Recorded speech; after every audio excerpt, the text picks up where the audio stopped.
学生的白白错，动有精神的向先生上家门。根本是少拿国小同甲前国小学生的第一摆见面的日例。透过的2整日的暑假时间，大家就动有精神。1年级的学生的同学长学姐共下，面对新的环境，也就唔会按强生的。来到甲前国小1年中班的教师，今年少拿国小我有3名生力军，就係1年級的學生嘅來到亞威讀書，至少會拖半年以上嘅時間。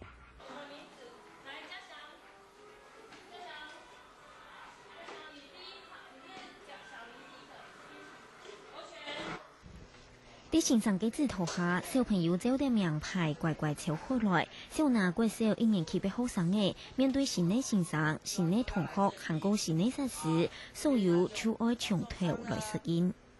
小朋友下課的時候，可以到這邊來玩。這邊有城堡，這遊戲區呢大概就在這邊，就這一個區域而已。